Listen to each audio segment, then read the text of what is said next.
안녕하세요. 김호준의 파파이스 제 123회 시작하겠습니다.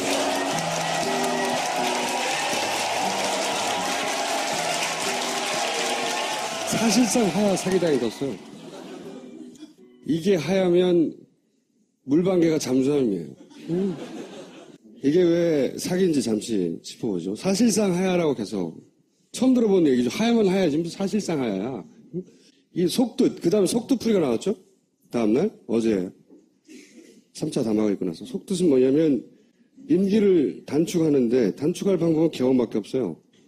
개헌을 해서 내년 4월에 사퇴를 하고 그 다음에 60일 후에 대선을 하겠다. 이런 로드맵을 친박 쪽에서 내놨어요. 요것만 보면 그럼 이렇게 되려나? 이런 착각을 불러일으킨단 말이죠. 근데 속내가 뭐냐 진짜. 헌법 개정 절차를 보면 이게 뉴스원에서 잘 정리했는데 대부분 다 정해져 있어요. 뭐가 안 정해져 있냐? 요거예요. 요거. 합의를 해야 되는데 여기는 정해진 시간이 없습니다. 여기 합의가 될 리가 있나? 왜냐하면 처음에는 임기 단축만 가지고 얘기를 할 것처럼 얘기를 해요. 그러나 진짜 속내가 뭐냐? 기왕에 이렇게 된 거 분권용 개헌까지 추진해서 안정적인 대선 준비까지 가자. 개헌안이 한 300개 정도는 나올 거예요. 여기 함정이 있는 거고 친박에 이제 승부수인 거죠, 이걸로. 올인했어요, 여기다가. 그래서 탄핵을 막아보자고 하는 거고, 이게 키워드, 기왕에 이렇게 된 거. 합의가 안 되면 그냥 내년 12월에 대선하는 거예요. 대통령 끝까지 가는 거고. 특히 이제 대통령 지지도가 높은 지역 있잖아요. TK 지역. 이런 지역에서 동정심을 불러일으켜야 되거든. 이게 유지가 되려면. 이 힘을 몰고 가려면. 그리고 동시에 촛불 집회하는 사람들 저거 안 먹힐 것 같은데 그거라도 던지는 거예요. 이거 농계 김 선생이 김종태 이 양반이 좌파 종북 세력이 치밀하게 움직이고 있다. 평화시 아니다. 이거 절대 안 먹힐 내용을 무리하게 던지는 이유는 촛불 시위에 나가는 사람한테 던지는 게 아니에요. 그 TK 지역에 던지는 거예요. 이거랑 하야, 사실상 하야 두 개를 묶어가지고 대통령이 하야 한다고 했으니까 좀 기회를 주자. 요걸 만들어 보려고 무리수를 던진 거죠. 이 양반이 어떤 위기에 처했냐면 부인이 선거법 위반으로 유죄가 2심까지 확정이 될 거란 말이죠. 대법원만 남았어. 이게 확정되면 이분이 날아가요. 이 양반도 이 말을 믿지 않아요. 내가 보기엔. 거래를 한 거예요? 저는 그렇다고 강력하게 추진합니다. 예? 저 양반이 기무사령관 출신이죠? 그렇긴 하죠. 네, 확신범일 수 있어요. 여기에 대해서 민주당이 내놓은 게 이거예요. 아주 요새 민주당의 트위터 담당자가 누군지 모르겠는데 아주 잘하고 있어요. 트위터 담당자가 대표로 맨날 욕먹는데 글씨도 아주 힘이 있네요. 네, 다른 말은 하지 않겠습니다. 트윗. 요거다 그림 하나 올렸거든요. 아주 임팩트 있어요. 잘하고 있어요. 박영수 특별검사 이분을 저희가 매일매일 주목해야 돼요. 매일매일 주목해야 되는 이유가 뭐냐면 저는 박지원 원내대표가 이게 정말 화려한 양반이거든요. 플레이가 이쪽 저쪽에다가. 근데 본인이 지고 있을 카드로 이분을 저는 그러니까 마지막에 특검이 어디까지 수사하고 어디까지 발표할 것인가 최종적으로 그때 지고 있을 카드로 저는 이건 국민의당 쪽에서 낸 후보거든요. 이분은 박지원 원내대표하고 아주 깊은 인연이 있어요. 이분은 김대중 정부 때 청와대 민정수석실의 사정비서관을 했는데 그때 박지원 원내대표가 이 양반을 발탁한 거예요. 사실상. 그때 인연이고. 근데 우려하는 거는 이제 이 양반이 우병우 라인이라고 하는 그 최은수 국정원 2차장하고 우병우하고 절친인데 양아버지라고 부를 만큼 가깝다. 그래서 우병우 라인하고 가깝지 않냐 이 얘기도 있고. 우리 황 총리하고도 아주 가까워요. 황 총리하고. 황 총리 국회 인사청문회 때 참고인으로 나왔어요. 변호해 주로. 아주 소신이 뚜렷하다. 신망이 두텁다. 언행이 무겁다. 누구나 일을 맡기고 싶었던 사람이다. 의전에 강하다. 네, 의전에 강하다. 이런 얘기를 지금 특검이 황 총리에 대해서 얘기를 했어요. 지원 사격하러 나왔는데 인연이 어디였냐면 본인이 부산 동부지청장 재직 시에 아주 가까운 사이다. 가까운 분입니다. 이분 자체가 예를 들어 실력이 없다 이게 아니라 가깝다 이거지. 가깝다 이거지. 그래서 저는 이분을 지금 검찰이 이렇게까지 수사에 적극적이게 된 건 사실은 여당이나 야당의 힘이 아니에요. 탄핵도 무서우니까 가는 거 아니에요, 그렇게. 이러다 우리 다 죽는 거 아닌가? 검찰도 마찬가지예요. 그러니까 이분도 특검을 매일 우리가 특별 검사해 줘야 돼요. 뭐 하고 있는지. 특검 뭐 하나, 특검 뭐 하나. 매일 특검을 해줘야 된다. 앞으로 매일매일 주목해 줘야 된다. 사실 노사모네가 우리가 총선이 끝난 직후부터 시작했잖아요. 아, 어쩜 이렇게 우리가 예상한 대로 되는지. 파파이스 보고 하나 봐야. 이렇게 얘기했어요, 제가. 국민의당 탄생은, 안철수 욕망과 야권 분열을 필요로 했던 여권 공작이 만난 마치 87년 상황과 유사하게. 그리고 그 직후에 3당 합당과 유사한 상황이다. 그때는 TK가 PK를 필요로 했고, 이번에는 호남을 땡기려고 하는 거다. 증거를 얘기해 볼게요, 제가 오랫동안 주목했던 사안인데, 안철수 대표가 갑자기 김병준, 지금은 이제 오리알이 돼 있지만, 김병준 지금 총리 내정자가 비대위원장이 돼야 한다고 갑자기 주장을 하기 시작했어요. 원래 국민의당 내부에서 호남 의원들은 다른 사람을 생각하고 있었단 말이죠. 그리고 나서는 물론 총리로 뺏겼죠. 뺏겼는데, 신난다고 갔죠, 이분이. 국민의당 비대위원장보다는 총리가 낫잖아. 신난다고 가버렸어요, 이분이. 갔는데, 뭐, 좋아하는 거 봐. 그리고 이제 천정배 의원이 나중에 이렇게 얘기했죠. 안 된다고 했는데 자꾸 이 사람을 고집했다고 나중에 이렇게 가고 나서 질타하는 거죠. 그거 봐, 네가 자꾸 고집하다 이렇게 된 거잖아. 질타한 건데 이건 겉만 본 겁니다. 그냥 뺏긴 거는. 더 안을 들여다보면 최근에 나온 이제 알았나 몰라. 김병준 내정자는 중립적인 인물이 아니라 2년 전에 이미 박근혜 싱크탱크라고 불리는 데가 있어요. 뭐더라? 오늘과 내일인가? 뭐 이상한 거 있어. 청와대 그 수석들, 그 다음에 친박들을 탄생시킨 싱크탱크예요. 거기 2년 전에 이미 가 있었다니까. 중립적인 인물이 아니에요. 이미 박근혜 진영에 몸을 담은 사람이라고. 게다가 제가 그 연결고를 의심했던 것은 이 싱크탱크는 김기춘이 만든 겁니다. 2007년에. 함승이 지금 강원랜드 사장이죠. 함승이 전 의원을 통해서 김기춘 비서실장이 만든 거라고. 이 포럼을. 그러니까 박근혜를 대통령으로 만들겠다고 본격적으로 박근혜 뒷배기하기 시작한 그 시점에 포럼으로 만든 게 이거고. 그래서 저는 어떻게 생각했냐면 김병준 선수가 저렇게 가는 것은 이제 그 김병준을 통해서 개헌 있잖아요. 개헌 드라이브. 개헌 드라이브를 국민의당 발로 하려고 했다. 그러다가 갑자기 최순실이 터진 거예요. 최순실이 터지자 자기들이 더 급하니까 청와대가 땡겨간 거예요. 김병준을 어떻게 알아요? 안철수 전 대표가 갑자기 정치판에서 오랫동안 살아있던 사람인데. 그리고 국민의당 다른 의원들은 몰랐단 말이죠. 이 양반을 연결해준 사람이 있을 거 아니야. 그러니까 안철수는 김기춘과 연결돼 있다? 본인이 직접 알지 모른지는 모르겠어요. 그러나 김병준을 연결한 자가 기획자라 이거지, 기본적으로. 저는 그렇게 생각하고 그게 저는 김기춘일 거라고 생각해요. 생각하는데 그걸 알았는지 몰랐는지 모르겠어. 하지만 이해를 같이 한 거예요. 이 안철수 전 대표가 가장 껄끄러운 양반이 또 박지원 원내대표거든요. 자기 마음대로 안 되는 사람이고. 그러니까 박지원 표가 아니라 안철수 표 개헌 구상을 드라이브할 사람으로 이 사람을 데려왔는데. 그러면 지금 야3당이 공조를 하고 있는데 예. 그 공조도 탄탄하지는 않다. 그 공조도 새누리당 비박과 연결고리가 계속 있는 거죠. 그래서 오늘 김동철 차기 비대위원장 국민의당이 탄핵으로 가야 되는데 협상을 좀 해보자고 나오잖아요. 그러니까 그쪽에서는 꿍꿍이가 있어요. 다는 아니지만. 끊임없이, 그러니까 비박과 국민의당의 공통점은 뭐냐면 혼자서는 집권이 안 된다는 거야. 그러니까 비박도 호남을 좀 땡겨와야 되고, 이 국민의당도 그 양심적이래잖아. 양심적인 새누리당 의원들을 좀 땡겨와야 되는 거예요.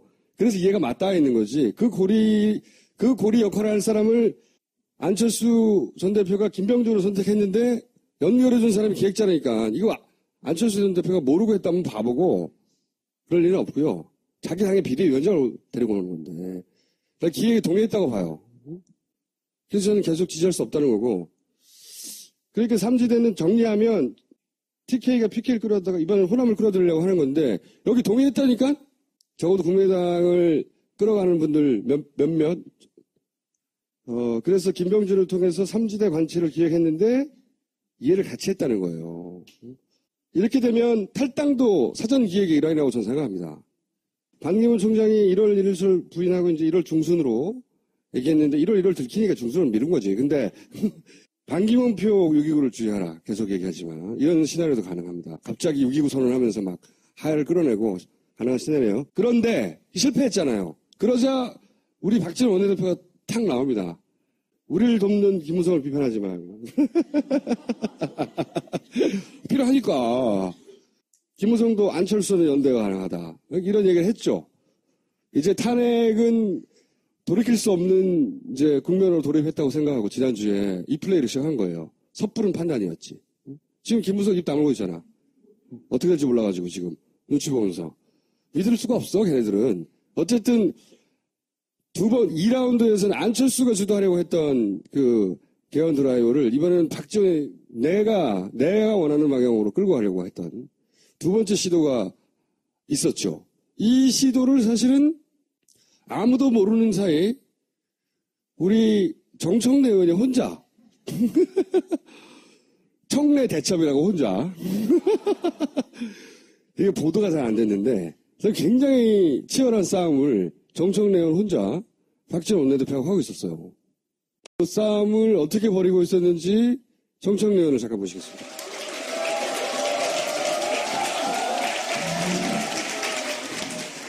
여러분 안녕하십니까. 이 시대의 참 고독한 투사 정청래입니다. 이게 뭐냐? 본인이 혼자 싸운 흔적입니다, 이게. 이거 자네들이야, 자네들 다. 몇 개 때린 거예요.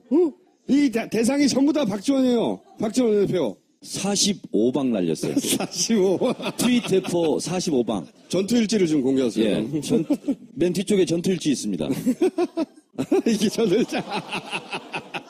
이 전투하기도 힘들었는데 이 전투일지를 정지하는데 4시간 걸렸어요.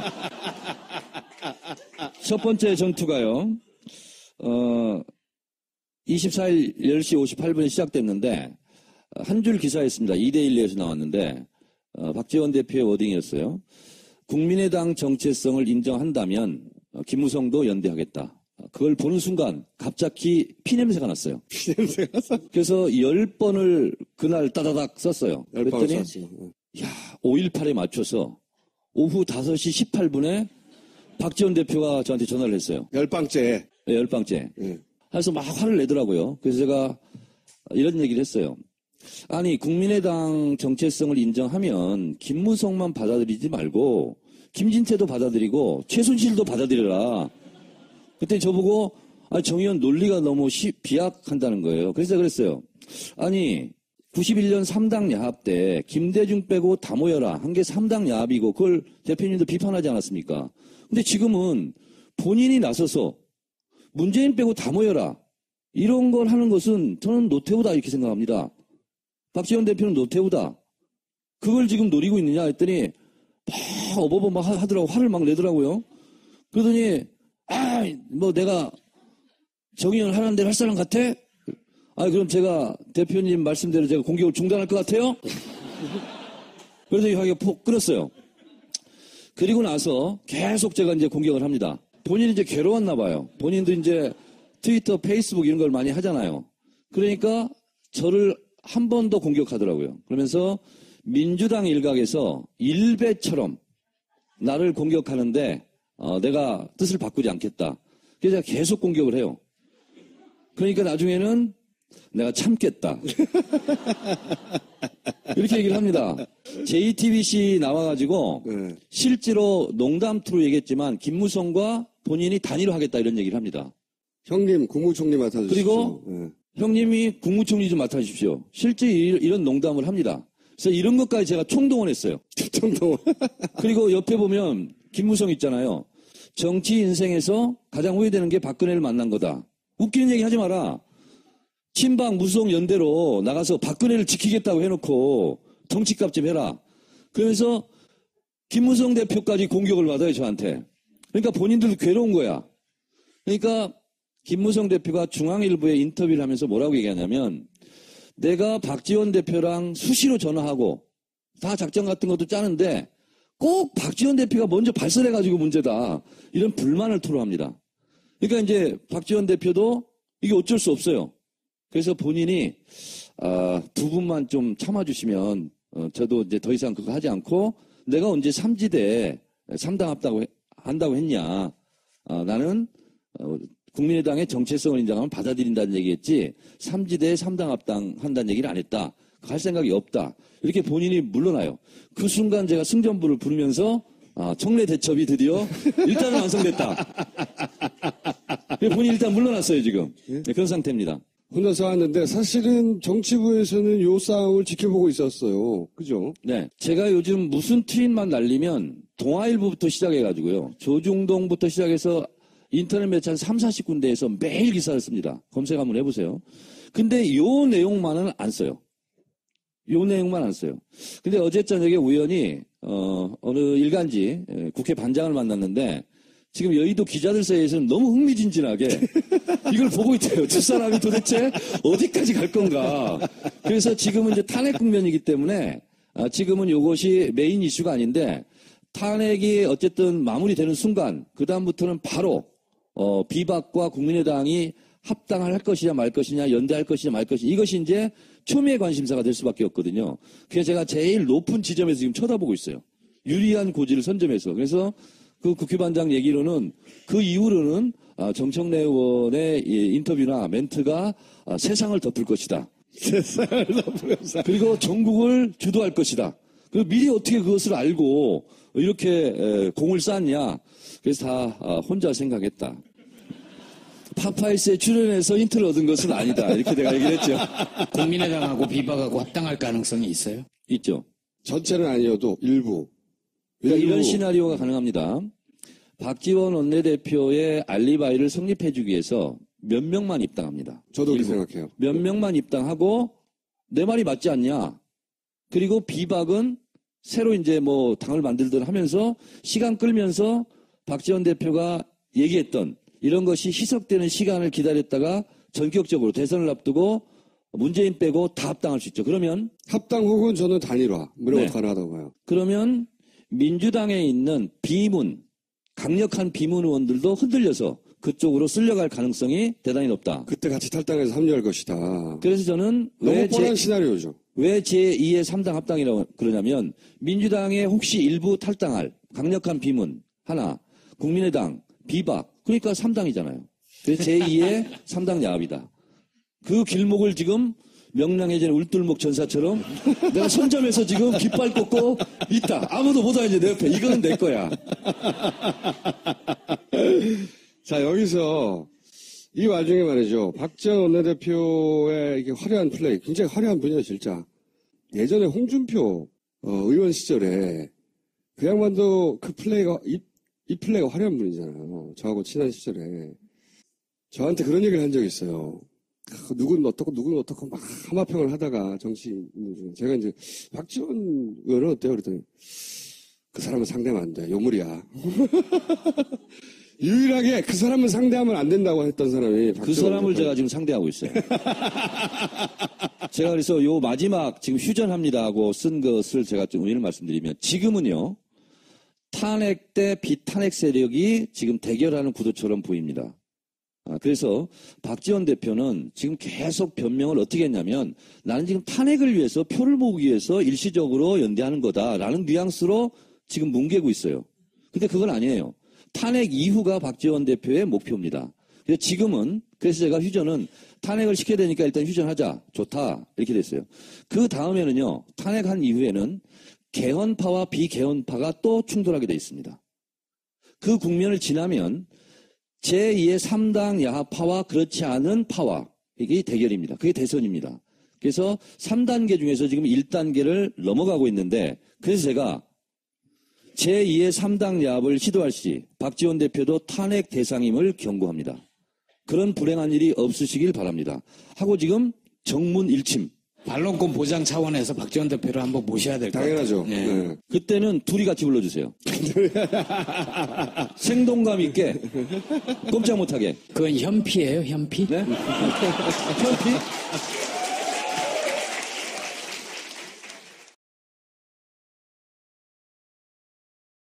원래 종편의 부동의 껌은 문재인이었어요. 뭐만 하면 마지막은 문재인 씹는 거거든요. 아무거나. 근데 문재인 껌을 위협하는 숨만 쉬면 욕을 먹어요. 근데 김충수가요, 하차는 조웅천, 박주민, 이런 사람을 자꾸 저보고 섭외하라고 그래요. 그래서 내가 그런 급들하고는 안 논다. 차라리 내가 대표를 부르겠다. 근데 이번 기회 잘 됐다. 그래서 제가 섭외를 했습니다. 그래서 지금은 제 코너에 지금 끼어들어 오시는 거예요, 지금. 자, 추미애 대표 나오세요. 제가 사실은 최근에 추미애 대표가 굉장히 뚝심 있게 잘하고 있다고 생각했어요. 첫 번째 증거는 종편만 틀면 욕이 나와요. 보시면 일단 박지원 원내대표도 추미애 대표가 주요 타겟 똥볼 찬다고. 그래서 추미애 치면이 옆에 연관 검색어가 똥볼이에요. 아니 그런데 네. 그분이 사실은 대변인 하면서 호박에 줄친다고 수박이 되냐 이런 명대사를 많이 남겼어요. 원하시는 별명 있습니까? 근데 저거는 네. 여러분 동의하세요? 똥볼? 그럼 이거 어때요? 아니 대한민국 국민이 네. 95%가 동의를 못 하는데 하여튼 종편에는 네. 뭐만 했다고 욕을 해요. 뭐만 했다 하면 박 대통령한테 영수회담 이때도 진탕 욕 먹었어요. 진짜 진탕 욕 먹고 그 다음에 계엄령 얘기할 때도 종편에서 진탕 욕 먹고 그 영수회담 제안은 좋았다. 사실은 네. 제안 자체도 욕 먹었지만 저희는 제안은 좋았다고 생각했거든요. 네. 그 과정에서 삐그덕 했는데 네. 왜 제안하신 거예요 그때? 같은 여성인데 어떤 그 심정적인 대화는 할 수 없을까? 더불어민주당 대표가 하필 이때 여성 아니냐? 그런 국민 민심을 제대로 전하고 대통령을 빨리 내려오게 하는 그런 그 민심을 전달할 수 있는 설득력 있는 위치에 있지 않느냐 하는 것이 저한테 대한 요구였어요, 사실은. 네. 주변에 권유도 있었고. 네. 가서 하야 약속을 받아오겠다. 네. 이걸 근데 사실은 그 사이에까지 정치인은 자꾸 이렇게 노출이 되거든요. 이 난국을 어떻게 풀어야 되겠습니까? 그러면 어떤 분은 거창하게 거국내각으로 풀어야 됩니다. 대통령이 내려오지 않은 이상 거국내각은 아무 의미가 없는 거죠. 그리고 또 대통령이 어떻게 해야 됩니까? 그러면 이선 후퇴해야 됩니다. 그러면 대통령한테 주어진 이선이 여러분 그 대통령 얼굴로 정말 결재 대통령인데 남북관계를 파탄내고 그랬는데 외국 가서 그냥 미소만 짓고 오고 사교만 하고 오고 하면 되는 겁니까? 아니잖아요. 국익을 대변하고 대한민국을 위해서 어떤 외교적 지도력 이런 걸 발휘해야 되는 것인데 할 수 없다는 것이 드러난 거 아니에요? 그래서 이선 후퇴 이런 논란이 많은 거를 자꾸 얘기하길래 안 되겠다. 이걸 일거에 모순 없이 정리해야 되겠다. 그러면서 제가 그런 제안을 한 것이죠. 근데 하나는 건졌어요. 당론이 갑자기 퇴진으로 모아지더라고요. 그 순간에. 그러니까 지금 국민의 여론은 그 대통령 하야 혹은 즉각 하야 내지는 탄핵으로 몰고 가고 있는데 혹시 다른 협상을 살아날 길을 주는 거 아니야라는 우려의 목소리가 있었는데 그게 제가 아니었다는 그렇게 보이나요? 보세요. 그때 그랬었죠. 시민들 생각에는 이제 박근혜가 거의 벼랑 끝에 서가지고 좀만 밀면 떨어지는데 왜 가서 손을 잡아주느냐. 그렇죠. 근데 이 사실은 이야기였죠. 떠밀려고 한 거였다. 그때 밀려고 이거지. 했죠. 예, 그러니까 그때도 하야가 아니라 즉각 하야. 제가 그때 통화를 했어요. 그런데 제가 이제 이런 저간의 우려를 얘기했더니 저한테 전화한 거 기억나시죠? 제가 미쳤어요? 저 최후 통첩하러 가는 거예요. 그렇게 얘기하셨죠. 그러니까 본인의 의사는 그랬는데 이때 이제 기본적으로 시발단의 집중파도 있었고 그다음에 박지원 원내대표가 판이 그러면 본인이 주도한 판에서 추미애가 주도하는 혹은 민주당이 주도하는 판으로 바뀌잖아요. 그걸 막아야 했었고 불안한 지지자들도 있었죠. 민주당이 잘못한 거예요, 그동안. 그렇게 불안감을 줬다는 건. 종편도 집중포화를 하고, 그래서 혼자 케어가 됐죠. 근데 그때, 우리가 기억을 더듬어 보면 실제로 박지원 대표가 난리가 났어요. 그리고 우리 당, 민주당 소속 의원들한테도 막아라. 그렇죠. 전화를 야권 했어요. 공주를 깨는 거다. 그래서 그거를, 야권 공주가 깨질 것 같이, 그리고 깨지면 큰일 날 것처럼, 이렇게 해서, 추미애의 불장난을 막아라. 뭐 이렇게 지금 나온 거예요. 그러니까 우리 당도 당한 거예요, 내부적으로. 박모 선 의원 같은 분, 이런 분들이 이제 나가서 계속 공격하는 거죠. 정신이 있냐고. 그렇게 해서 무산시켜버렸어요. 그러니까 그때는 박지원이 승리한 거예요. 추미애 대표를 공격하는 건 이런 거거든요. 김무성 혹은 김무성과 제3지대를 추진하는 박지원 원내대표에 대한 지원 사격이에요. 종편에서 공격하는 건. 박지원의 힘이 실려야 박지원의 행보, 제3지대로 향하는 행보, 김무성과 행보, 이게 원활해지니까 추미애 힘을 빼야 되는 거죠. 두드려가지고. 그런 의도가 있는 거죠. 근데 그거를 보던 우리는 불안해지는 거지, 그냥. 그렇지 않다는 거. 그래서 제가 또 한 가지. 이거는 그러면 왜 하신 겁니다. 계엄령. 과거를 얘기해보자면. 사실은 뭐 저는 댓글 부대라든지 정부 옹호하는 그런 관제 데모들, 어버이연합 뒤에 정경련이 있고 이런 것들이 한 번도 드러나거나 노출되거나 밝혀진 바가 없는 거예요. 네. 그런데 사실은 시국 집회 앞두고 그런 움직임이 있었고 이런 움직임이요? 저거에 대한 근거를 가지고 있습니다. 나중에 그래요? 밝히겠습니다. 오, 네.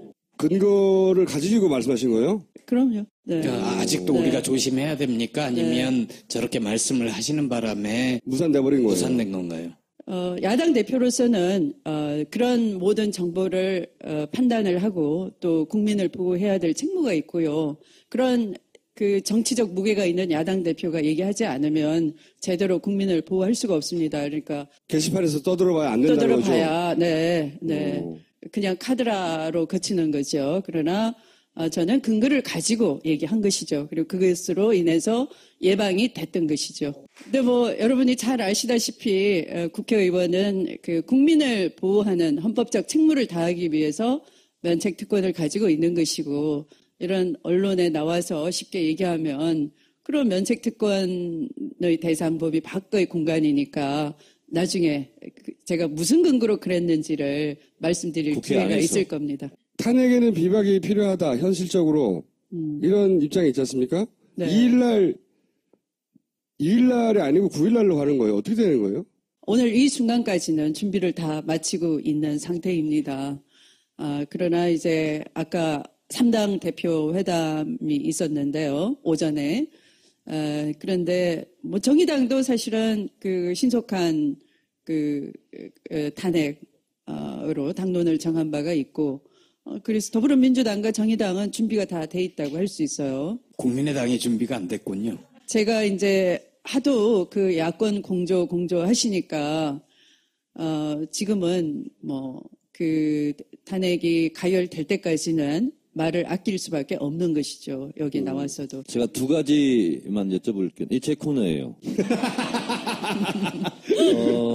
국민의당 차기 비대위원장이 김동철이라는 사람입니다. 근데 제가 잘 알아요. 이분의 심리까지. 이분의 별명은 입니다. 자자가 두드르는. 의총에서 얘기할 때도 항상 맥을 달리하는 얘기를 하고. 근데 어떻게 비대위원장으로? 국민의당 상태가 지금 그래요. 근데 박지원 대표는 그래도 제가 공격하고 그러면 아픈 줄도 알고 SNS도 보고 그래요. 근데 그분은 관계없는 분이에요. 관계없는. 그리고 국민의당에서도 상당히 오른쪽에 있는 분입니다. 그래서 오늘 워딩이 뭐냐면 박근혜 대표 담화에 대해서 진지하게 토론해야 된다. 그렇죠. 그게 친박이 원하는 거거든요. 그래서 이분이 비대위원장이 되는 순간 새누리당의 탄핵 반대 문제보다 국민의당의 탄핵 이탈표가 더 많을 수도 있다. 이런 위험성이 하나 있어요. 이거에 대해서 지금까지 잘해왔다고 김어준 총수한테 입에 침이 마르도록 칭찬을 받은 추미애 대표는 어떻게 대처하시겠습니까? 이완용과 그런 을사오적 세력들이 그런 선조를 둔 그 가문은 정말 이정현 표현을 빌자면 예수를 배반한 유다처럼 역사에 계속 찍히듯이 낙인 찍히듯이 오늘 이 순간순간의 삶에서 미래의 자신들의 가문을 생각한다면 좀 그거야말로 헌법적 책무도 책무이지만 그것도 굉장히 끔찍한 거 아닙니까?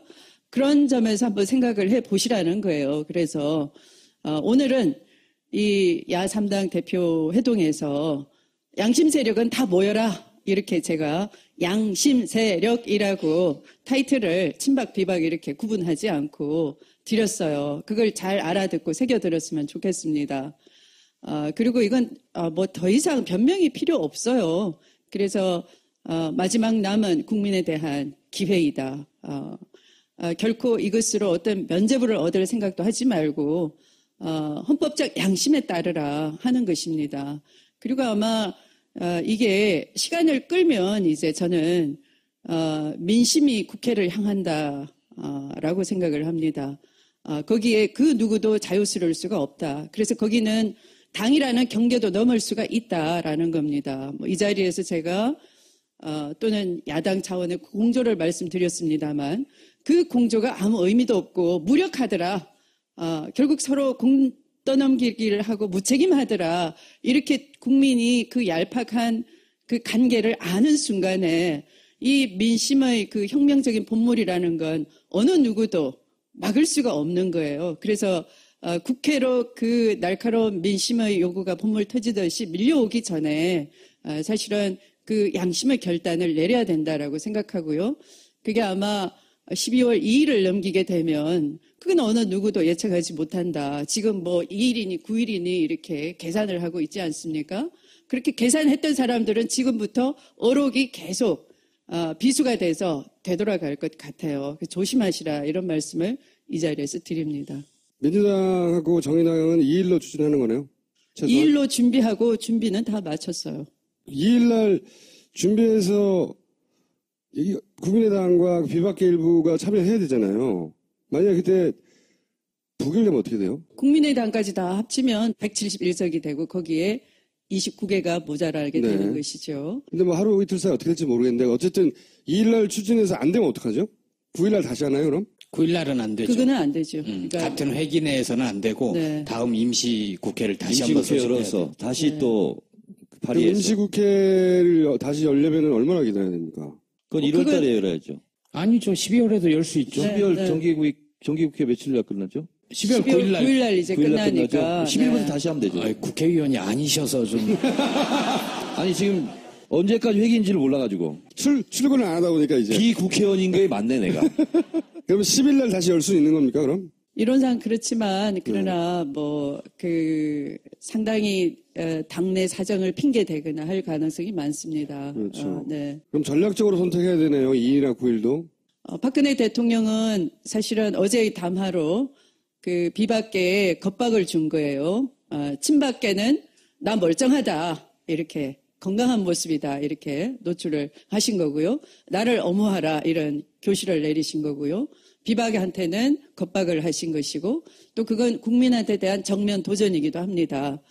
그러면 국민을 보호할 것이냐 그 부정부패의 핵심인 대통령의 그런 명령을 따르는 그런 비양심 세력이 될 것이냐 지금 선택의 기로에 놓여 있는 것이죠. 이 3지대의 본질이 뭡니까? 어떻게 보세요?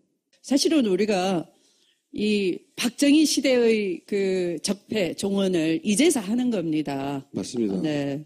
40년 만인가요? 그런데 사실은 그 전에 거슬러 가면 그들은 친일을 미화하고 또 그 미화하는 내용을 후대에 가르치려고 하는 국정화 교과서를 시도를 한 세력이고요. 그러니까 친일 청산을 못한 적폐가 거기에 근저에 깔려 있는 것이고 거기에 얹어가지고 마치 산업화 세력이다. 독재를 통해서 이 땅의 산업화 시대를 이루어냈다. 이렇게 또 얹어서 미화를 하고 있는 거 아닙니까? 그러니까 이 우리가 현대사에 대한 오래된 적폐를 청산을 이제 비로소 할 기회를 또 놓친다면은 바로 그들로 인해서 놓치게 되는 거죠. 그래서 이번만큼은 그렇게 우리가 어설프게 그런 기회를 줘서는 안 된다. 보다 더 단호하고 냉정해야 된다라는 겁니다. 친박 의원들이 모여서 명예로운 퇴진 얘기했잖아요. 예. 그리고 그 전날 무슨 일이 있었냐면 전직 국회의장을 했던 몇몇 분 네. 모여서 뭔가 필요하다 뭐 이런 얘기를 할 때 덜 태진이 필요하다. 뭐 예. 얘기죠. 예. 그 자리에 누가 있었냐면 누가 왜 그 사람들을 원로라고 인정을 하는지 모르겠지만 권노갑, 정대철 이런 분들이 그 자리에 있었단 말이에요. 그분들은 국회의장 하신 분들은 아니잖아요. 그렇죠. 근데 그분들은 호남과 연결된 분들. 시리즈가 연결이 돼 있다고 생각을 해요. 일단 전직 원로들 모임에서 한번 얘기하고 친박들 얘기하고 당연하죠. 다 이 세 번째 담화를 위해서 밑자락을 쫙 깔아줬다고 생각을 하는 그렇죠. 거예요. 담화하고 그다음에 해석하고 그다음에 개헌으로 넘어가고 이게 로드맵이 자기들 로드맵인 근데 거죠. 그 첫 번째 자리에 정대철, 권노갑, 이 권노갑이란 분하고는 김동철 차기 비대위원장하고 아주 가까운 분 아닙니까? 네. 네, 그래서 그분들이 그 자리에 있는 것이 의미하는 게 뭔지 국민의당을 정말 믿고 같이 손잡고 갈 수 있는지. 정치의 영역에 있어서 때로는 뭐 어떤 기회를 없는 길도 만들어 가야 된다라고 생각을 하죠. 그래서 어떤 의미에서는 부족한 힘을 채우기 위해서는 연대와 공조가 한편 필요한 틀이기도 하고요. 그러나 아까 이런 말씀처럼 지혜롭게 내다보고 냉철하게 판단하면서 때로는 경계심을 늦추지 말고 자기 책임을 다할 때는 해야 되는 것이고 그런 겁니다. 그래서 지금 어제 이렇게 여러분들이 느끼셨을 거예요. 대통령이 앞에 이제 초반에 그 말을 꺼낼 때는 회고사 비슷하게 하면서 그냥 금방 그만두고 내려가겠습니다. 이렇게 끝낼 줄 알았어요. 근데 그렇게 하지 않고 완전히 신의 한 수라고 뭐 스스로 평가하는지는 모르겠습니다만 그러나 보통 국민들은 신의 한 수가 못되고 오히려 부메랑이 될 것이다. 더 분노했지 않습니까?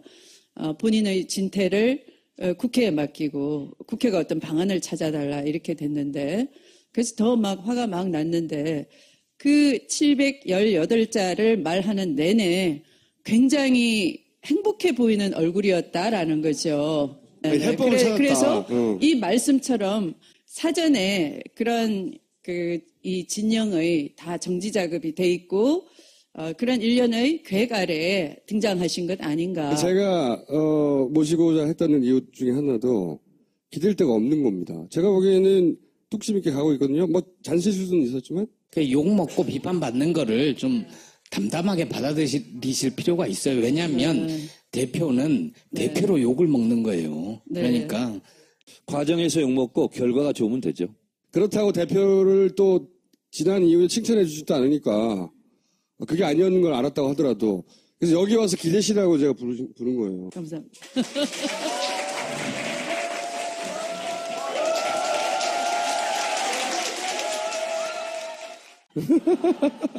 그리고 이제 천정배 의원이 나중에 이렇게 얘기했죠. 안 된다고 했는데 자꾸 이 사람을 고집했다고 나중에 이렇게 가고 나서 질타하는 거죠. 그거 봐, 네가 자꾸 고집하다 이렇게 된 거잖아. 질타한 건데 이건 겉만 본 겁니다. 그냥 뺏긴 거는. 더 안을 들여다보면 최근에 나온 이제 알았나 몰라. 김병준 내정자는 중립적인 인물이 아니라 2년 전에 이미 박근혜 싱크탱크라고 불리는 데가 있어. 뭐더라? 오늘과 내일인가? 뭐 이상한 거 있어. 청와대 그 수석들, 그 다음에 친박들을 탄생시킨 싱크탱크예요. 거기 2년 전에 이미 가 있었다니까. 중립적인 인물이 아니에요. 이미 박근혜 진영에 몸을 담은 사람이라고. 게다가 제가 그 연결고를 의심했던 것은 이 싱크탱크는 김기춘이 만든 겁니다. 2007년에. 함승이 지금 강원랜드 사장이죠. 함승희 전 의원을 통해서 김기춘 비서실장이 만든 거라고, 이 포럼을. 그러니까 박근혜를 대통령으로 만들겠다고 본격적으로 박근혜 뒷배기하기 시작한 그 시점에 포럼으로 만든 게 이거고, 그래서 저는 어떻게 생각했냐면, 김병준 선수가 저렇게 가는 것은, 이제, 김병준을 통해서 개헌 있잖아요. 개헌 드라이브. 개헌 드라이브를 국민의당 발로 하려고 했다. 그러다가 갑자기 최순실이 터진 거예요. 최순실이 터지자 자기들이 더 급하니까 청와대가 땡겨간 거예요. 김병준을 어떻게 알아요? 안철수 전 대표가 갑자기 정치판에서 오랫동안 살아있던 사람인데, 그리고 국민의당 다른 의원들은 몰랐단 말이죠. 이 양반을 연결해준 사람이 있을 거 아니야. 그 안철수는 김기춘과 연결돼 있다? 본인이 직접 알지 모른지는 모르겠어요. 그러나 김병주를 연결한 자가 기획자라 이거지, 기본적으로. 저는 그렇게 생각하고, 그게 저는 김기춘일 거라고 생각해요. 생각하는데 그걸 알았는지 몰랐는지 모르겠어. 하지만 이해를 같이 한 거예요. 이 안철수 전 대표가 가장 껄끄러운 양반이 또 박지원 원내대표거든요. 자기 마음대로 안 되는 사람이고. 그러니까 박지원 표가 아니라 안철수 표 개헌 구상을 드라이브할 사람으로 이 사람을 데려왔는데, 그러면 지금 야3당이 공조를 하고 있는데 예. 그 공조도 탄탄하지는 않다. 그 공조도 새누리당 비박과 연결고리가 계속 있는 거죠. 그래서 오늘 김동철 차기 비대위원장, 국민의당이 탄핵으로 가야 되는데 협상을 좀 해보자고 나오잖아요. 그러니까 그쪽에서는 꿍꿍이가 있어요. 단에는 아니지만.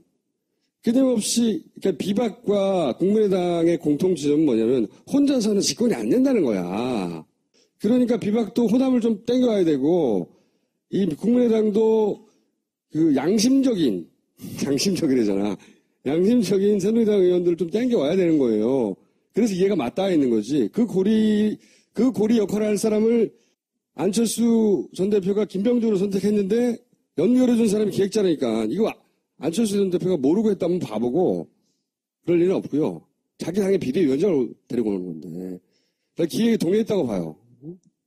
그래서 저는 계속 지지할 수 없다는 거고. 그러니까 삼지대는 정리하면 TK가 PK를 끌어다가 이번엔 호남을 끌어들이려고 하는 건데 여기 동의했다니까? 적어도 국민의당을 끌어가는 분들 몇몇. 그래서 김병준을 통해서 삼지대 관치를 기획했는데 이해를 같이 했다는 거예요.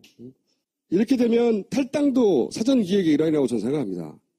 반기문 총장이 1월 1일 부인하고 이제 1월 중순으로 얘기했는데 1월 1일 들키니까 중순을 미룬 거지. 근데 반기문 표 6.29를 주의하라. 계속 얘기하지만 이런 시나리오도 가능합니다. 갑자기 6.29 선언하면서 막 하야를 끌어내고 가능한 시나리오. 그런데 실패했잖아요. 그러자 우리 박지원 원내대표가 탁 나옵니다. 우리를 돕는 김무성을 비판하지 말고. 필요하니까. 김무성도 안철수는 연대가 가능하다. 이런 얘기를 했죠. 이제 탄핵은 돌이킬 수 없는 이제 국면으로 돌입했다고 생각하고 지난주에 이 플레이를 시작한 거예요. 섣부른 판단이었지. 지금 김무성 입 다물고 있잖아.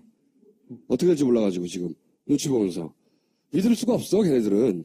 어쨌든 2라운드에서는 안철수가 주도하려고 했던 그 개헌 드라이브를 이번에는 박지원이 내가 원하는 방향으로 끌고 가려고 했던 두 번째 시도가 있었죠.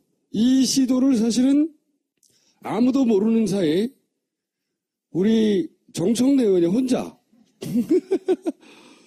청래 대첩이라고 혼자 이게 보도가 잘 안 됐는데 굉장히 치열한 싸움을 정청래 의원 혼자 박지원 원내대표하고 하고 있었어요. 그 싸움을 어떻게 벌이고 있었는지 정청래 의원을 잠깐 보시겠습니다.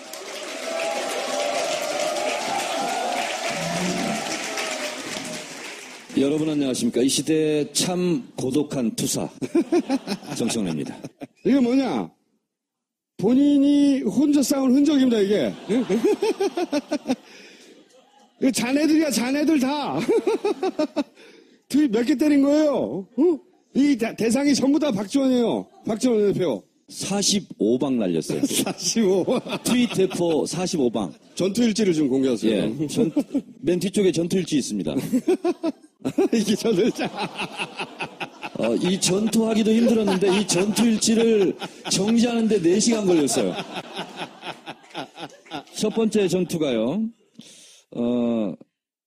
24일 10시 58분에 시작됐는데 한 줄 기사였습니다. 2대1에서 나왔는데 박지원 대표의 워딩이었어요. 국민의당 정체성을 인정한다면 김무성도 연대하겠다. 그걸 보는 순간 갑자기 피냄새가 났어요. 피냄새가 났어? 그래서 10번을 그날 따다 탄핵한 이후에는 개헌파와 비개헌파가 또 충돌하게 돼 있습니다. 그 국면을 지나면 제2의 3당 야파와 그렇지 않은 파와 이게 대결입니다. 그게 대선입니다. 그래서 3단계 중에서 지금 1단계를 넘어가고 있는데 그래서 제가 제2의 3당 야합을 시도할 시 박지원 대표도 탄핵 대상임을 경고합니다. 그런 불행한 일이 없으시길 바랍니다. 하고 지금 정문 일침. 반론권 보장 차원에서 박지원 대표를 한번 모셔야 될 것 같아요. 당연하죠. 예. 네. 그때는 둘이 같이 불러주세요. 생동감 있게 꼼짝 못하게. 그건 현피예요, 현피? 네? 현피?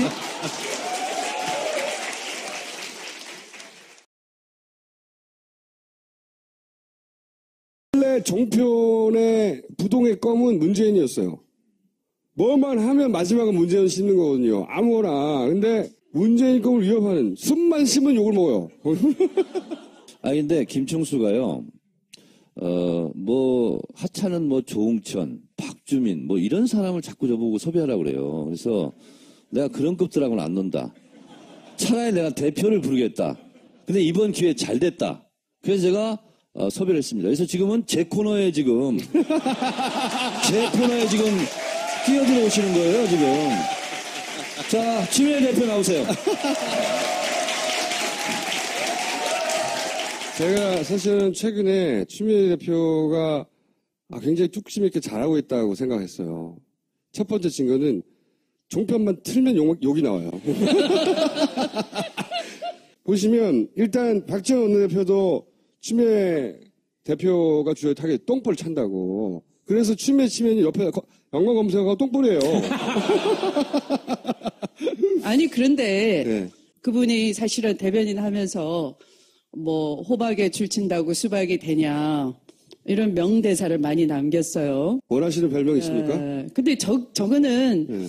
여러분 동의하세요? 똥볼?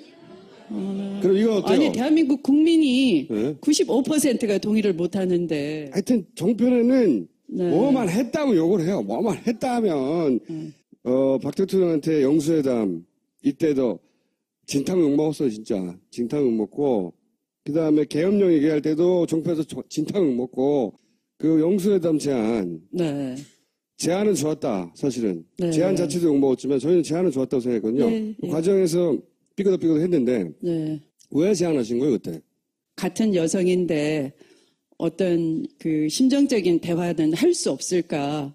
더불어민주당 대표가 하필 이때 여성 아니냐? 그런 국민 민심을 제대로 전하고 대통령을 빨리 내려오게 하는 그런 그 민심을 전달할 수 있는 설득력 있는 위치에 있지 않느냐 하는 것이 저간에 저한테 대한 요구였어요, 사실은. 네. 주변에 권유도 있었고. 네. 가서 하야 약속을 받아오겠다. 네. 이걸. 근데 사실은 그 사이에까지 정치인은 자꾸 이렇게 노출이 되거든요. 이 난국을 어떻게 풀어야 되겠습니까? 그러면 어떤 분은 거창하게 거국내각으로 풀어야 됩니다. 대통령이 내려오지 않은 이상 거국내각은 아무 의미가 없는 거죠. 그리고 또 대통령이 어떻게 해야 됩니까? 그러면 이선 후퇴해야 됩니다. 그러면 대통령한테 주어진 이선이 여러분 그 대통령 얼굴로 정말 결재 대통령인데 남북관계를 파탄내고 그랬는데 외국 가서 그냥 미소만 짓고 오고 사교만 하고 오고 하면 되는 겁니까? 아니잖아요. 국익을 대변하고 대한민국을 위해서 어떤 외교적 지도력 이런 걸 발휘해야 되는 것인데 할 수 없다는 것이 드러난 거 아니에요? 그래서 이선 후퇴 이런 논란이 많은 거를 자꾸 얘기하길래 안 되겠다. 이걸 일거에 모순 없이 정리해야 되겠다. 그러면서 제가 그런 제안을 한 것이죠. 근데 하나는 건졌어요. 당론이 갑자기 퇴진으로 모아지더라고요. 그 순간에. 그러니까 지금 국민의 여론은 그 대통령 하야 혹은 즉각 하야 내지는 탄핵으로 몰고 가고 있는데 혹시 다른 협상을 살아날 길을 주는 거 아니야? 라는 우려의 목소리가 있었는데 그게 제가 아니었다는 그렇게 보이나요? 그 보세요. 그때 그랬었죠. 시민들 생각에는 이제 박근혜가 거의 벼랑 끝에 서가지고 좀만 밀면 떨어지는데 왜 가서 손을 잡아주느냐. 그렇죠. 근데 이 사실은 이야기였죠. 떠밀려고 한 거였다. 그때 밀려고 했죠. 예, 그러니까 그때도 하야가 아니라 즉각 하야. 제가 그때 통화를 했어요. 그런데 제가 이제 이런 저간의 우려를 얘기했더니 저한테 전화한 거 기억나시죠? 제가 미쳤어요? 저 최후 통첩하러 가는 거예요. 그렇게 얘기하셨죠. 그러니까 본인의 의사는 그랬는데 이때 이제 기본적으로 시발단의 집중포화도 있었고, 그 다음에 박지원 원내대표가 판이 그러면 본인이 주도하는 판에서 추미애가 주도하는 혹은 민주당이 주도하는 판으로 바뀌잖아요. 그걸 막아야 했었고, 불안한 지지자들도 있었죠. 민주당이 잘못한 거예요, 그동안. 그렇게 불안감을 줬다는 건. 종편에 집중포화를 하고, 그래서 혼자 케어가 됐죠. 근데 그때 우리가 기억을 더듬어 보면 실제로 박지원 대표가 난리가 났어요. 그리고 우리 당 민주당 소속 의원들한테도 막아라. 그렇죠. 전화를 야권 했어요. 공주를 깨는 거다. 그래서 그거를 야권 공주가 깨질 것 같이, 그리고 깨지면 큰일 날 것처럼 이렇게 해서 추미애의 불장난을 막아라. 뭐 이렇게 지금 나온 거예요. 그러니까 우리 당도 당한 거예요, 내부적으로. 박모 선 의원 같은 분, 이런 분들이 이제 나가서 계속 공격하는 거죠. 정신이 있냐고. 그렇게 해서 무산시켜버렸어요. 그러니까 그때는 박지원이 승리한 거예요. 추미애 대표를 공격하는 건 이런 거거든요. 김무성 혹은 김무성과 제3지대를 추진하는 박지원 원내대표에 대한 지원 사격이에요. 종편에서 공격하는 건. 박지원의 힘이 실려야 박지원의 행보, 제3지대로 향하는 행보, 김무성과의 행보, 이게 원활해지니까 추미애 힘을 빼야 되는 거죠. 두드려가지고. 그런 의도가 있는 거죠. 근데 그거를 보던 우리는 불안해지는 거지, 그냥. 그렇지 않다는 거. 그래서 또 한 가지. 이거는 그러면 왜 하신 겁니다. 계엄령. 과거를 얘기해보자면. 사실은 저는 댓글 부대라든지 정부 옹호하는 그런 관제 데모들, 어버이연합 뒤에 정경련이 있고 이런 것들이 한 번도 드러나거나 노출되거나 밝혀진 바가 없는 거예요. 네. 그런데 사실은 시국 집회 앞두고 그런 움직임이 있었고. 이런 움직임이요? 저거에 대한 근거를 가지고 있습니다. 나중에 그래요? 밝히겠습니다. 오. 네. 근거를 가지고 말씀하신 거예요? 그럼요. 네. 아직도 네. 우리가 조심해야 됩니까? 아니면 저렇게 말씀을 하시는 바람에 무산돼버린 거예요. 무산된 건가요? 야당 대표로서는 그런 모든 정보를 판단을 하고 또 국민을 보호해야 될 책무가 있고요. 그런 그 정치적 무게가 있는 야당 대표가 얘기하지 않으면 제대로 국민을 보호할 수가 없습니다. 그러니까 게시판에서 떠들어봐야 안 된다는 거죠? 떠들어봐야 네. 오. 그냥 카드라로 그치는 거죠. 그러나 저는 근거를 가지고 얘기한 것이죠. 그리고 그것으로 인해서 예방이 됐던 것이죠. 근데 여러분이 잘 아시다시피 국회의원은 그 국민을 보호하는 헌법적 책무를 다하기 위해서 면책 특권을 가지고 있는 것이고 이런 언론에 나와서 쉽게 얘기하면 그런 면책 특권의 대상법이 밖의 공간이니까 나중에 제가 무슨 근거로 그랬는지를 말씀드릴 기회가 있을 겁니다. 탄핵에는 비박이 필요하다. 현실적으로 이런 입장이 있지 않습니까? 네. 2일날이 아니고 9일날로 가는 거예요. 어떻게 되는 거예요? 오늘 이 순간까지는 준비를 다 마치고 있는 상태입니다. 그러나 이제 아까 3당 대표 회담이 있었는데요. 오전에. 그런데 정의당도 사실은 그 신속한 탄핵으로 당론을 정한 바가 있고 그래서 더불어민주당과 정의당은 준비가 다 돼 있다고 할 수 있어요. 국민의당이 준비가 안 됐군요. 제가 이제 하도 그 야권 공조 하시니까 지금은 그 탄핵이 가열될 때까지는 말을 아낄 수밖에 없는 것이죠. 여기 나와서도. 제가 두 가지만 여쭤볼게요. 이 제 코너예요. 국민의당 차기 비대위원장이 김동철이라는 사람입니다. 근데 제가 잘 알아요. 이분의 심리까지. 이분의 별명은 입니다. 자자가 두드르는. 그 의총에서 얘기할 때도 항상 맥을 달리하는 얘기를 하고. 근데 어떻게 비대위원장으로? 국민의당 상태가 지금 그래요. 근데 박지원 대표는 그래도 제가 공격하고 그러면 아픈 줄도 알고 SNS도 보고 그래요. 근데 그분은 관계없는 분이에요. 관계없는. 그리고 국민의당에서도 상당히 오른쪽에 있는 분입니다.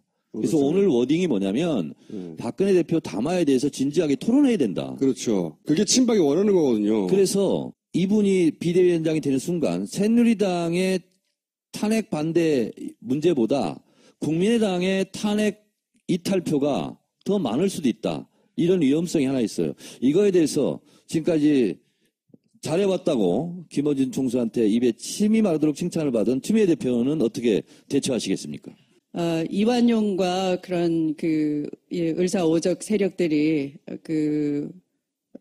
그런 선조를 둔 그 가문은 정말 그 이정현 표현을 빌자면 그 예수를 배반한 유다처럼 그 역사에 계속 찍히듯이 낙인 찍히듯이 오늘 이 순간순간의 삶에서 미래의 자신들의 가문을 생각한다면 좀 그거야말로 헌법적 책무도 책무이지만 그것도 굉장히 끔찍한 거 아닙니까? 그런 점에서 한번 생각을 해 보시라는 거예요. 그래서 오늘은 이 야3당 대표 회동에서 양심 세력은 다 모여라. 이렇게 제가 양심 세력이라고 타이틀을 친박 비박 이렇게 구분하지 않고 드렸어요. 그걸 잘 알아듣고 새겨들었으면 좋겠습니다. 그리고 이건 뭐 더 이상 변명이 필요 없어요.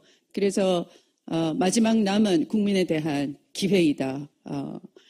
결코 이것으로 어떤 면죄부를 얻을 생각도 하지 말고 헌법적 양심에 따르라 하는 것입니다. 그리고 아마 이게 시간을 끌면 이제 저는 민심이 국회를 향한다라고 생각을 합니다. 거기에 그 누구도 자유스러울 수가 없다. 그래서 거기는 당이라는 경계도 넘을 수가 있다라는 겁니다. 이 자리에서 제가 또는 야당 차원의 공조를 말씀드렸습니다만 그 공조가 아무 의미도 없고 무력하더라. 결국 서로 공 떠넘기기를 하고 무책임하더라. 이렇게 국민이 그 얄팍한 그 관계를 아는 순간에 이 민심의 그 혁명적인 본물이라는 건 어느 누구도 막을 수가 없는 거예요. 그래서 국회로 그 날카로운 민심의 요구가 본물 터지듯이 밀려오기 전에 사실은 그 양심의 결단을 내려야 된다라고 생각하고요. 그게 아마 12월 2일을 넘기게 되면 그건 어느 누구도 예측하지 못한다. 지금 뭐 2일이니 9일이니 이렇게 계산을 하고 있지 않습니까? 그렇게 계산했던 사람들은 지금부터 어록이 계속 비수가 돼서 되돌아갈 것 같아요. 조심하시라 이런 말씀을 이 자리에서 드립니다. 민주당하고 정의당은 2일로 추진하는 거네요. 최소한. 2일로 준비하고 준비는 다 마쳤어요. 2일날 준비해서 국민의당과 비박계 일부가 참여해야 되잖아요. 만약에 그때 부결되면 어떻게 돼요? 국민의당까지 다 합치면 171석이 되고 거기에 29개가 모자라게 네. 되는 것이죠. 근데 뭐 하루 이틀 사이 어떻게 될지 모르겠는데 어쨌든 2일날 추진해서 안 되면 어떡하죠? 9일날 다시 하나요 그럼? 9일날은 안 되죠. 그거는 안 되죠. 그러니까 같은 회기 내에서는 안 되고 네. 다음 임시국회를 다시 한번 임시국회 소집해야 열어서 돼요. 다시 네. 또 그 발의해서 임시국회를 딱 썼어요. 열방을 그랬더니 쐈어요. 5.18에 맞춰서 오후 5시 18분에 박지원 대표가 저한테 전화를 했어요. 열방째. 네, 10방째. 예. 그래서 막 화를 내더라고요. 그래서 제가 이런 얘기를 했어요. 아니 국민의당 정체성을 인정하면 김무성만 받아들이지 말고 김진태도 받아들이고 최순실도 받아들여라. 그때 저보고 정 의원 논리가 너무 비약한다는 거예요. 그래서 그랬어요. 아니 91년 3당 야합 때 김대중 빼고 다 모여라. 한 게 3당 야합이고 그걸 대표님도 비판하지 않았습니까? 근데 지금은 본인이 나서서 문재인 빼고 다 모여라. 이런 걸 하는 것은 저는 노태우다 이렇게 생각합니다. 박지원 대표는 노태우다. 그걸 지금 노리고 있느냐 했더니 막 어버버 막 하더라고. 화를 막 내더라고요. 그러더니 뭐 내가 정의원 하는 대로 할 사람 같아? 그럼 제가 대표님 말씀대로 제가 공격을 중단할 것 같아요? 그래서 이 화기가 폭 끓었어요. 그리고 나서 계속 제가 이제 공격을 합니다. 본인이 이제 괴로웠나 봐요. 본인도 이제 트위터, 페이스북 이런 걸 많이 하잖아요. 그러니까 저를 한 번 더 공격하더라고요. 그러면서 민주당 일각에서 일베처럼 나를 공격하는데 내가 뜻을 바꾸지 않겠다. 그래서 제가 계속 공격을 해요. 그러니까 나중에는 내가 참겠다. 이렇게 얘기를 합니다. JTBC 나와가지고 네. 실제로 농담투로 얘기했지만 김무성과 본인이 단일화 하겠다 이런 얘기를 합니다. 형님 국무총리 맡아주십시오. 그리고 예. 형님이 국무총리 좀 맡아주십시오. 실제 이런 농담을 합니다. 그래서 이런 것까지 제가 총동원했어요. 총동원.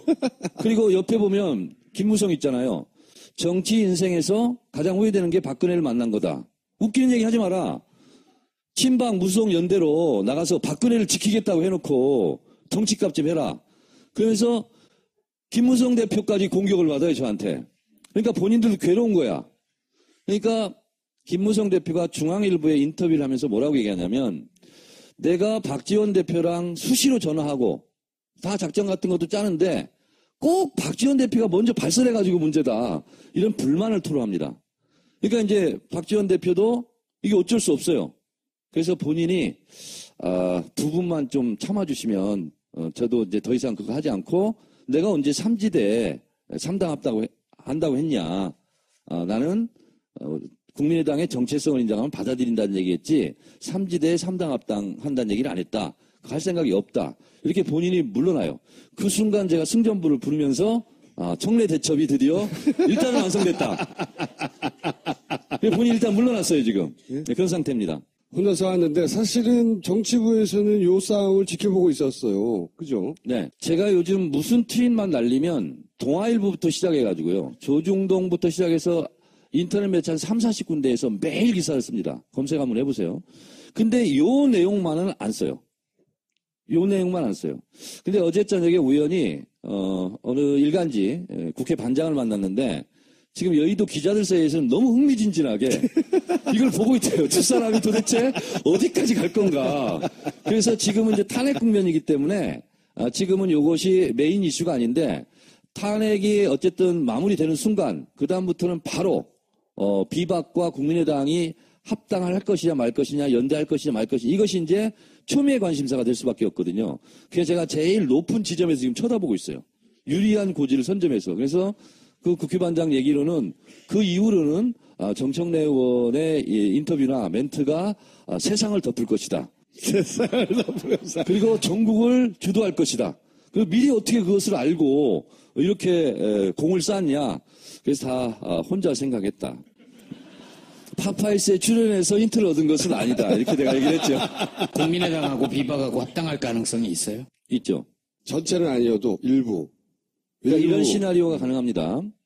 박지원 원내대표의 알리바이를 성립해주기 위해서 몇 명만 입당합니다. 저도 그렇게 생각해요. 몇 명만 입당하고 내 말이 맞지 않냐.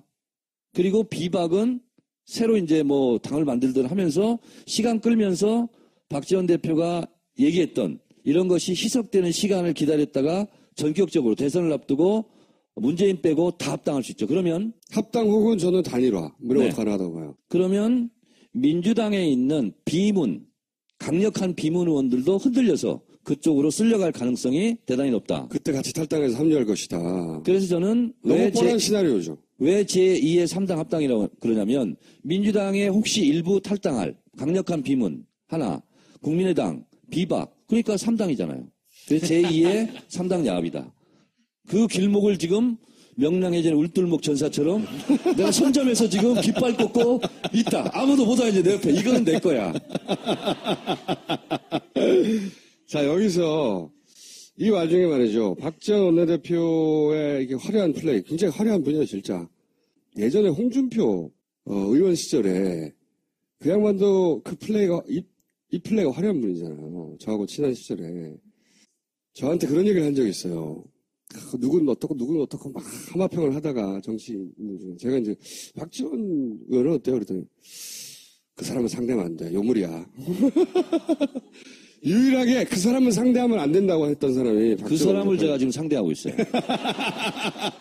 제가 그래서 요 마지막 지금 휴전합니다 하고 쓴 것을 제가 좀 의미를 말씀드리면 지금은요. 탄핵 때 비탄핵 세력이 지금 대결하는 구도처럼 보입니다. 그래서 박지원 대표는 지금 계속 변명을 어떻게 했냐면 나는 지금 탄핵을 위해서 표를 모으기 위해서 일시적으로 연대하는 거다라는 뉘앙스로 지금 뭉개고 있어요. 근데 그건 아니에요. 탄핵 이후가 박지원 대표의 목표입니다. 그래서 지금은 그래서 제가 휴전은 탄핵을 시켜야 되니까 일단 휴전하자. 좋다. 이렇게 됐어요. 그 다음에는요. 안녕하세요. 김호준의 파파이스 제 123회 시작하겠습니다.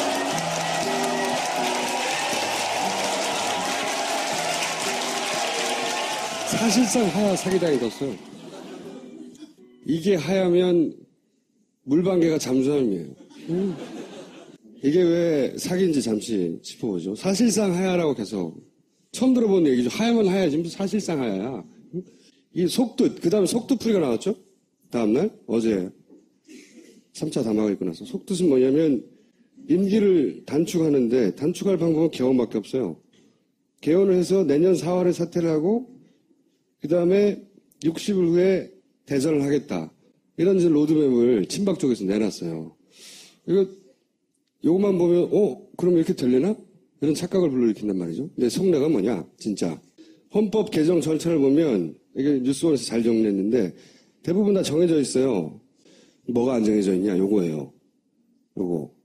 합의를 해야 되는데 여기는 정해진 시간이 없습니다. 여기 합의가 될 리가 있나? 왜냐하면 처음에는 임기 단축만 가지고 얘기를 할 것처럼 얘기를 해요. 그러나 진짜 속내가 뭐냐? 기왕에 이렇게 된 거 분권용 개헌까지 추진해서 안정적인 대선 준비까지 가자. 개헌안이 한 300개 정도는 나올 거예요. 여기 함정이 있는 거고 친박의 이제 승부수인 거죠, 이걸로. 올인했어요, 여기다가. 그래서 탄핵을 막아보자고 하는 거고. 이게 키워드 기왕에 이렇게 된 거.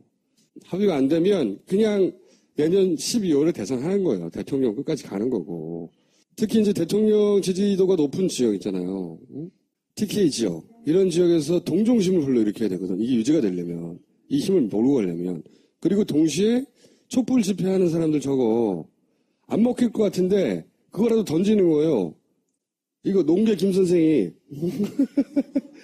김종태 이 양반이 좌파 종북 세력이 치밀하게 움직이고 있다. 평화시위 아니다. 이거 절대 안 먹힐 내용을 무리하게 던지는 이유는 촛불 시위에 나가는 사람한테 던지는 게 아니에요. 그 TK 지역에 던지는 거예요. 이거랑 하야, 사실상 하야 두 개를 묶어가지고 대통령이 하야 한다고 했으니까 좀 기회를 주자. 요걸 만들어 보려고 무리수를 던진 거죠. 이 양반이 어떤 위기에 처했냐면 부인이 선거법 위반으로 유죄가 2심까지 확정이 될 거란 말이죠. 대법원만 남았어. 이게 확정되면 이분이 날아가요. 이 양반도 이 말을 믿지 않아요. 내가 보기엔. 거래를 한 거예요? 저는 그렇다고 강력하게 추진합니다. 예? 저 양반이 기무사령관 출신이죠? 그렇긴 하죠. 네, 확신범일 수 있어요. 여기에 대해서 민주당이 내놓은 게 이거예요. 아주 요새 민주당의 트위터 담당자가 누군지 모르겠는데 아주 잘하고 있어요. 트위터 담당자가 대표를 맨날 욕먹는데 글씨도 아주 힘이 있네요. 네, 다른 말은 하지 않겠습니다. 트윗. 요거다 그림 하나 올렸거든요. 아주 임팩트 있어요. 잘하고 있어요. 박영수 특별검사 이분을 저희가 매일매일 주목해야 돼요. 매일매일 주목해야 되는 이유가 뭐냐면 저는 박지원 원내대표가 이게 정말 화려한 양반이거든요. 플레이가 이쪽 저쪽에다가. 근데 본인이 지고 있을 카드로 이분을 저는 그러니까 마지막에 특검이 어디까지 수사하고 어디까지 발표할 것인가 최종적으로 그때 지고 있을 카드로 저는 이건 국민의당 쪽에서 낸 후보거든요. 이분은 박지원 원내대표하고 아주 깊은 인연이 있어요. 이분은 김대중 정부 때 청와대 민정수석실의 사정비서관을 했는데 그때 박지원 원내대표가 이 양반을 발탁한 거예요. 사실상. 그때 인연이고. 근데 우려하는 거는 이제 이 양반이 우병우 라인이라고 하는 그 최윤수 국정원 2차장하고 우병우하고 절친인데 양아버지라고 부를 만큼 가깝다. 그래서 우병우 라인하고 가깝지 않냐 이 얘기도 있고 우리 황 총리하고도 아주 가까워요. 황 총리하고. 황 총리 국회 인사청문회 때 참고인으로 나왔어요. 변호해 주로. 아주 소신이 뚜렷하다. 신망이 두텁다. 언행이 무겁다.